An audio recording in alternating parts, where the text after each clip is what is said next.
अब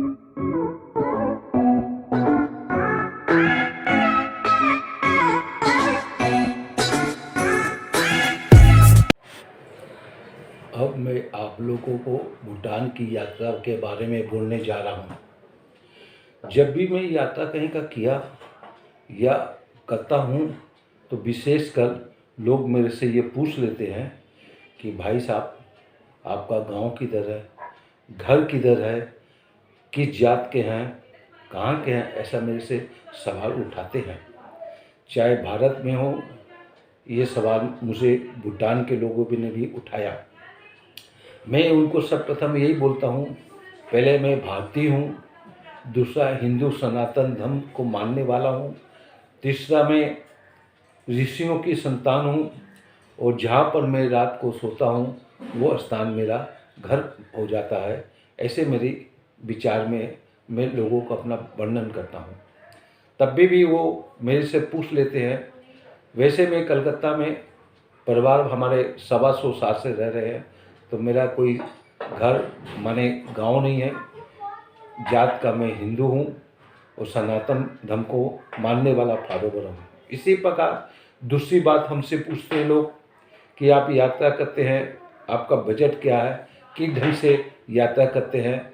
तो मैंने लोगों को सुझाव भी देता हूँ और आप लोग को भी बतला रहा हूँ। मैंने 4 भागों में इसको बांटा है, ए क्लास, बी क्लास, सी क्लास और डी क्लास। ए क्लास में यदि आप टूर करते हैं तो पर व्यक्ति का खर्चा 3 से 4 हज़ार रुपया आता है। बी ग्रेड में यदि आप घूमते हैं तो आपका खर्चा आता है 2,500 रुपया पर डे खर्चा आता है। और सी ग्रेड में घूमते हैं तो आपको 1,000 से 1,500 रुपया खर्चा आता है। डी ग्रेड का हमने इसको अलग बनाया है। डी ग्रेड का मतलब है यदि आप फॉरेन टूर करते हैं, विदेश की यात्रा करते हैं, तो पर डे आपको करीब करीब 8 से 10 हज़ार रुपया खर्चा आता है। चलिए, ये बात हो चुकी है। अब मैं आपको भूटान की यात्रा के बारे में बतलाने जा रहा हूँ। भूटान क्षेत्र छोटा सा राज्य है, स्वतंत्र राज्य है। राजघराना से या परंपरा से यह राज्य चलता आ रहा है। भारत में महंगाई के कारण, हर हिल स्टेशन में खर्चा ज़्यादा होने के कारण, चाहे नैनीताल हो, कश्मीर हो, दार्जिलिंग हो, मंसूरी हो, वहाँ पर खर्चे ज़्यादा बढ़ गए। यहाँ पर कम पैसे में प्राकृतिक का आनंद खूब लिया जा सकता है। छोटा सा भूटान है। सर्वप्रथम मैं आपको वर्णन करने जा रहा हूँ। कलकत्ता से न्यू जलपाईगुड़ी पहुँच के वहाँ से 8-10 किलोमीटर दूर सिलीगुड़ी है। वहाँ पर बस स्टैंड के द्वारा भूटान का अप एंड डाउन या शटल टैक्सी के द्वारा वहाँ पर जाया जा सकता है। प्रथम, भूटान हिंदुस्तान की सीमा फुनसलिन है। सर्वप्रथम अलीपुरद्वार से पहुँचा जा सकता है। मैं 1996 के साल में भूटान यात्रा किया था। उसके बाद 2000 साल में भी यात्रा किया था भूटान की। मेरा मित्र मदन बाफना, उसका ससुराल असम में बिलासीपाड़ा में है। बिलासीपाड़े में हम लोग पहुँच के वहाँ से फुनसलिन पहुँचे। फुनसलिन पहुँचने के बाद वहाँ पर कुछ कार्रवाई की गई। आइडेंटिफाई राशन कार्ड हो या वोटर कार्ड हो या कोई भी ऐसा कार्ड हो, वो वहाँ पर औपचारिकता के रूप में आपको लिखा पढ़ी होती है। उसके बाद ना तो यहाँ वीज़ा लगता है, ना पासपोर्ट की दरकार है। इस प्रकार हम लोग किराए की गाड़ी लेके फुनसलिन के लिए, फुनसलिन से हम लोग भूटान की राजधानी थिम्पू की ओर रवाना हुए। यहाँ पर 2 जगह का परमिट मिलती है। भूटान की पेरो यानी पारो की परमिट मिलती है घूमने के लिए।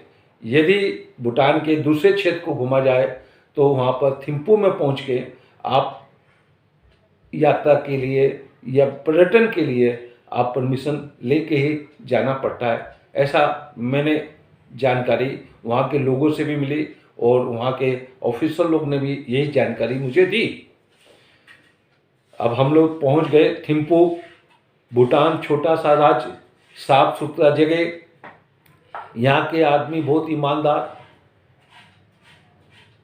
लड़ाई झगड़ा इनको पसंद नहीं है, शांति रहने वाले भूटानी एग्रीकल्चर पर डिपेंड है। ये यहाँ उद्योग का अभाव है, जो भी चीज़ होती है भारत से ही पहुँचाया जाता है। खाने पीने का सामान या सैनिक कार्रवाई हो, वायुसेना हो, थल सेना हो या दल सेना हो, सब भारत पर ही भूटान डिपेंड रहता है। यहाँ इंडस्ट्री नहीं है, गरीबी बहुत है। उस गरीबी के कारण एग्रीकल्चर पर ये लोग डिपेंड रहते हैं और बहुत ही सरल स्वभाव के भूटानी व्यक्ति होते हैं। इनका पहनावा ढीला ढाला हाफ पैंट के माफिक रंग बिरंगा कपड़े से बना रहता है। जेब इनकी इतनी बड़ी होती है, छोटी मोटी ज़रूरत की चीज़ ये अपने पॉकेट में रख लेते हैं।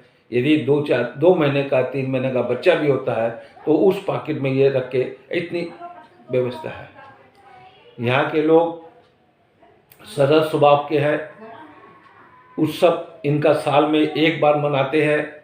अपना जन्मदिन 1 जनवरी को पूरे भूटानी लोग सामूहिक जन्म उत्सव मनाते हैं।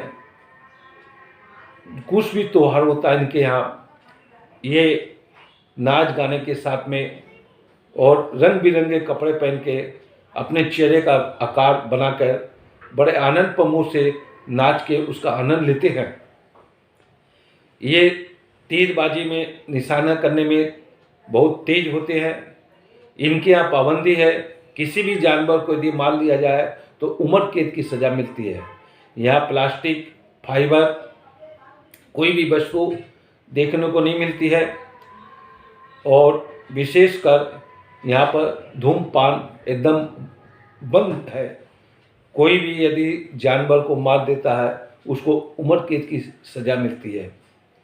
यहाँ के राजघराना का विधान है, भूटान के जितने भी भूखंड है उस भूखंड के बीच में 60% जगह जो है वो वन विभाग में रहती है और वन को प्रोत्साहित करते रहते हैं।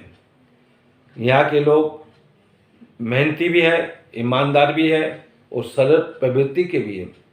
सड़कों में, क्रॉसिंग में कहीं पर भी लेट इलेक्ट्रॉनिक का प्रचलन नहीं है। पुलिस और प्रशासन के द्वारा या हाई अथॉरिटी के द्वारा सड़क में खड़े होकर गाड़ी मोटर का कंट्रोल करते रहते हैं।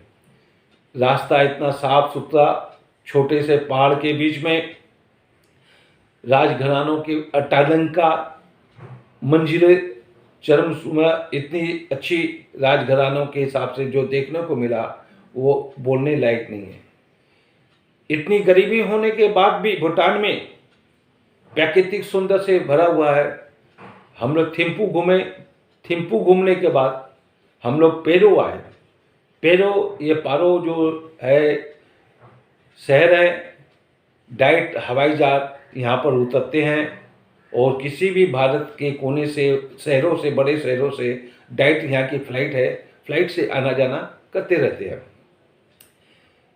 कम पैसे में शांति भी और इन्जॉयमेंट करने के लिए भूटान अच्छी जगह है। यहाँ मोनेस्ट्री हैं। 60% लोग यहाँ के लोग बुद्धिज्म को मानते हैं, 40% यहाँ के लोग हिंदू हैं। यहाँ बूचर खाना नहीं है और जो भी है ये भारत के द्वारा निर्यात होता है और ये आयात करते हैं मांसाहारी को। दूसरी बात, यहाँ पर कई चीज़ हम लोग को देखने को मिली। सिराजित पहाड़ देखने मिला, सुपारी के बागान देखने को मिले और रुद्राक्ष के पेड़ हम लोग को देखने को मिले। और भी वन संप्रदाय देखते देखते कई जगह तो हम लोग को ऐसा प्रतीत होता था कि प्राकृतिक सुंदर का नज़ारा देखने में, रास्ते साफ सुथरे, नीट एंड क्लीन, ऐसा लग रहा है कि हम लोग फॉरेन में घूम रहे हैं। हमारे भारतवर्ष में घूमते हैं तो वो आनंद नहीं मिलता है जो आनंद यहाँ को हमको देखने को मिला। मेरा सुझाव आप लोग से है, कभी भी भूटान जाए तो उसका कम से कम 4 दिन की यात्रा करके जाए। यहाँ से एक जगह और है, वहाँ पर 7,600 मीटर की ऊंचाई पर एक शिखर पहाड़ है। उस पर देश विदेश के लोग ट्रेकिंग करने के लिए आते हैं, लेकिन उस चोटी पर आज तक कोई पहुंच नहीं पाया। स्नोफॉल में जब होता है जाड़ा के समय में, यहाँ पर आनंद प्रमोद के लिए आते हैं। वैसे फॉरेन के पर्यटन को यहाँ पर अलाउ नहीं था। 1970 के बाद भारत विदेशों के लोगों को यहाँ पर लुभावित करने के लिए सरकार ने रास्ता खोला पर्यटन करने के लिए। उसके पहले भूटान में कोई भी विदेशी नागरिक यात्रा नहीं कर सकता था। ऐसा वहाँ के कुछ मैंने स्थानीय लोगों से बात की और कुछ ऑफिसर लोग से भी गए थे, उनके भूटान के, उनसे भी बातचीत हुई, तो मैं इतनी आपको जानकारी बतला रहा हूँ। वैसे भूटान घूमने का मौसम है मार्च के बाद मई जून तक आनंद प्रभु से घूमा जा सकता है, या फिर अक्टूबर में जाए तो प्राकृतिक सुंदर का नज़ारा देखने को मिलता है। इस प्रकार की यात्रा कम पैसे में और सरल यात्रा की जा सकती है, क्योंकि आज के समय में भारत में जो बड़े बड़े हिल स्टेशन हैं उसका घूमने का खर्चा बहुत महंगा पड़ रहा है। ऐसे ही भूटान के आगे और भी थिम्पू है, पेरो है, और एक जगह है, वो मेरे को नाम याद नहीं आ रहा है। वो जगह तीनों चारों जगह घूम के आना चाहिए। विशेषकर यहाँ पर मोनेस्ट्री है, देखने लायक है, और लोग यहाँ पर, मैं भी गया उस मोनेस्ट्री में, ऐसा वातावरण था, एकदम मन पसंद हो गया। 5 मिनट जब मैं आँख बंद करके बैठा तो मेरे को जो आनंद की अनुभूति हुई वो मैं ही जानता हूँ, मैं इसका वर्णन नहीं कर सकता। ये अब जाके भूटान में 2000 के साल में आम चुनाव हुआ था। उसके बाद जनता के द्वारा सरकार बनी और कुछ विदेशों से या भारत के द्वारा कुछ इलेक्ट्रॉनिक सामान वहाँ पर जाने लगे। 90 के साल तक तो यहाँ पर टीवी का कोई प्रचलन ही नहीं था। इतने सीधे साधे लोग इस चीज़ पर ध्यान ही नहीं देते थे। इनका खाली बात बात पर नृत्य करना, महिला लोग के संग में आपस में रंग बिरंगे पोशाक पहना के आनंद का उपभोग करते रहते थे। एक विशेष बात हमको यहाँ पर और सुनने को मिली, लड़की ससुराल में जाके विदा होती है, यहाँ पर जब शादी होती है तब लड़का मैके में जाके विदा होता है। ऐसी यहाँ की परंपरा है। छोटी सी उम्र में इनकी शादी हो जाती है, 18 से 20 साल की उम्र में। इनके यहाँ कोई डिमांड नहीं रहता है, कोई दहेज प्रथा नहीं होती है। लड़का वाला लड़की वाले के यहाँ जाके अपना विदा होके जाता है। ऐसे यहाँ की परंपरा है। ये मैं आपको जो मेरे के जीवन में भूटान की यात्रा का जो अनुभव हुआ मैं आपको बतलाया, और अब आप को भी प्रोग्राम करके इस आनंद का आनंद उठाइए। ये मैं आपको धन्यवाद देता हूँ। मेरा जो सतीश खंडेलवाल का जो शो है वीडियो, इस बार मैं भूटान की यात्रा करने के बाद जो सुनने वाले को मैं सबको नमस्कार और धन्यवाद करता हूँ।